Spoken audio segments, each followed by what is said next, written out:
जय सेवा। आज हम गोंडवाना और गोंड राजाओं के बारे में चर्चा करेंगे।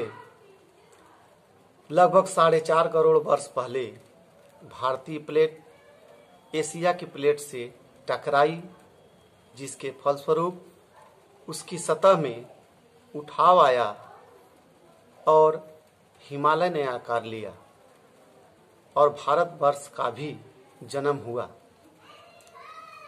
ऑस्ट्रेलियन भूवैज्ञानिक द्वारा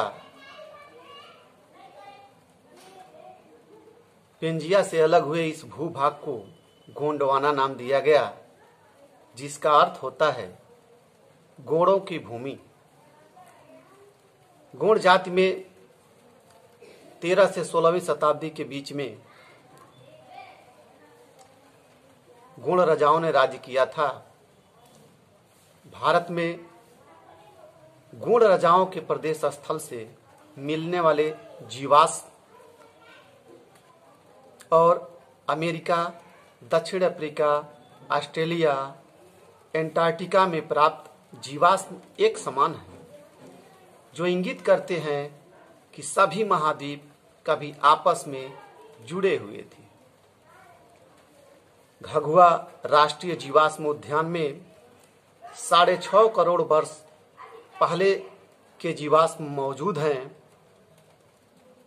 इन पादप जीवाश्म के समूह के पौधे आज भी पश्चिमी घाट, सिक्किम, अफ्रीका, मेडागास्कर, ऑस्ट्रेलिया में भी मौजूद हैं। इस प्रकार हिमालय से भी पुराना, संभवतः भारतीय उपमहाद्वीप का सर्वाधिक प्राचीन और मूल गोंडवाना गोंडों की भूमि के एक बड़े हिस्से को समाहित करने वाला भूभाग प्रदेश आज का मध्य प्रदेश है। गोंड वंश का राज्य जबलपुर और त्रिपुरा के बीच गढ़ा से प्रारंभ हुआ। समीप में कंडगा का पहाड़ होने से गढ़ा कंडका नाम से जाना जाता था। जब मंडला में राजधानी बनी तो इसे गढ़ा मंडला के नाम से जाना जाने लगा।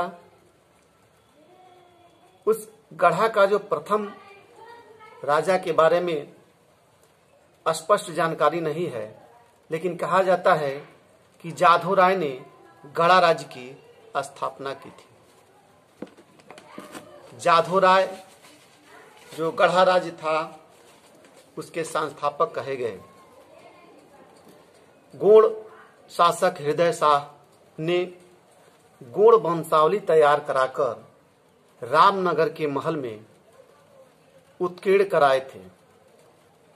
इसमें 53 राजाओं के नाम अंकित हैं। उन राजाओं में मदन सिंह द्वारा जबलपुर में मदन महल का निर्माण कराया गया था।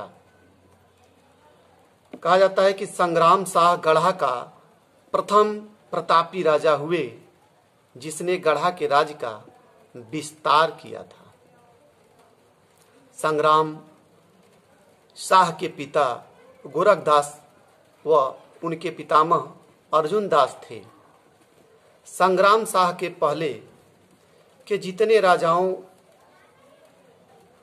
का राज्य जबलपुर और मंडला के चारों ओर के क्षेत्र तक सीमित ही रह पाया था, लेकिन संग्राम शाह ने अपने राज्य का बहुत बड़ा विस्तार किया और अपने राज्य का विस्तार करते हुए दमोह, सागर, सिवनी, छिंदवाड़ा, नरसिंहपुर, बाद में भोपाल रियासत तक फैला दिए।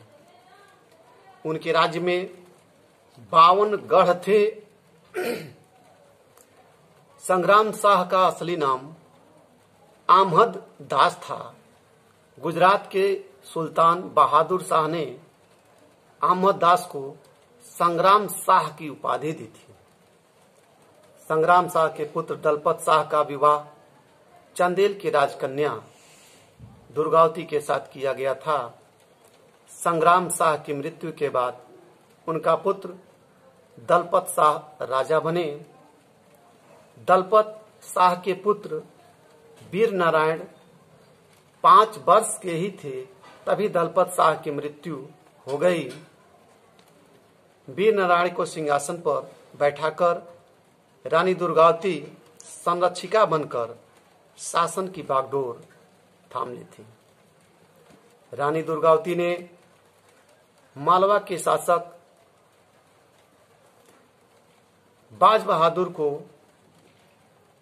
2 बार पराजित कर दी। आसिफ खां से युद्ध के अंत में रानी दुर्गावती ने अपने हृदय में अपने हाथों से कटार को घोंप करके अपनी जीवन लीला का अंत कर लिया। 2 माह के बाद युवा राजा वीर नारायण आसिफ खां से युद्ध करते हुए वीरगति को प्राप्त हुई। अकबर ने गढ़ा राज्य का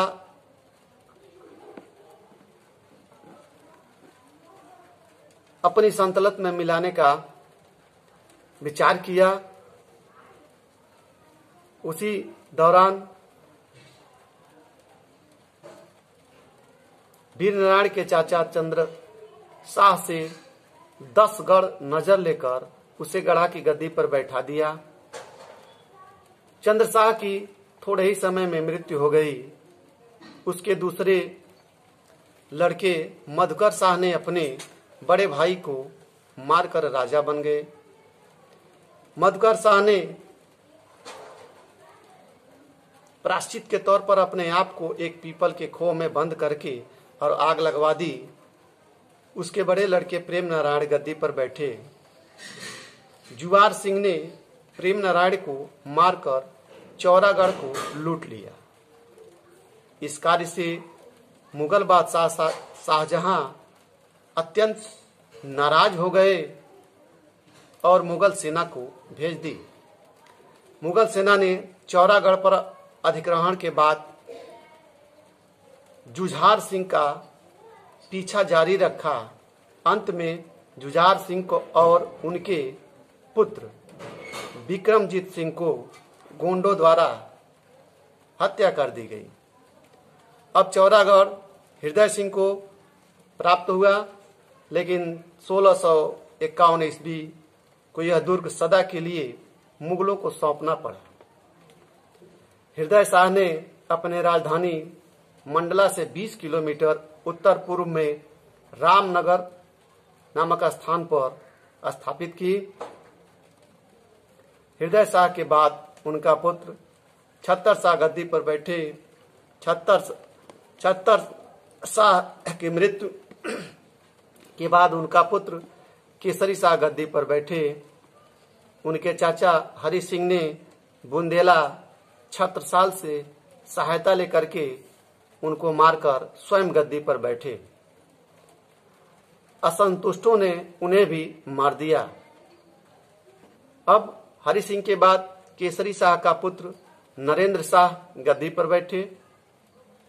हरि सिंह के पुत्र पहाड़ सिंह का प्रतिरोध नरेंद्र शाह को सहना पड़ा। अंत में नरेंद्र शाह विजयी रहे। पहाड़ सिंह के मारे जाने के बाद उनके दोनों लड़कों को अपना धर्म बदलकर अब्दुल रहमान और अब्दुल हाजी रखे थे, वो भी मारे गए। अब नरेंद्र शाह की मृत्यु के बाद उनका पुत्र महाराज शाह गद्दी पर बैठे। अब उनके पास मात्र 29 गढ़ बच गए थे। पेशवा ने महाराजा शाह को मारकर उनके लड़के शिवराज शाह को गद्दी पर बैठाया। उनकी मृत्यु के बाद उनका पुत्र दुर्जन शाह गद्दी पर बैठे, जिनकी हत्या उनके चाचा निजाम शाह ने करवा दी और राजा बन बैठे। उनके मरने के बाद नरहर शाह और सुमेर शाह नाम मात्र के राजा हुए। नाम मात्र के राजा इसलिए कहा जाता है कि वो मुगल शासक को सालाना कई लाख रुपया देते थे और जो वो कहते थे वही वो करते थे। तो सुमेर शाह और नरहर शाह नाम मात्र के राजा हुए। वह सागर के मराठों की कठपुतली थे। मराठों के चंगुल से निकलने का बहुत प्रयास किए, लेकिन वो मराठों के चंगुल से नहीं निकल पाए और उन्हें खुरई के किले में कैद कर दिया गया और उसी कैद के दौरान उनकी मृत्यु हो गई। इस तरह से मराठों के द्वारा गढ़ामंडला के गोंड राजवंश का सत्ता का सूर्यास्त कर दिया गया और इस तरह से गोंड राजाओं की जो गद्दी थी वो हमेशा हमेशा के लिए मराठों को हो गई। जय सेवा।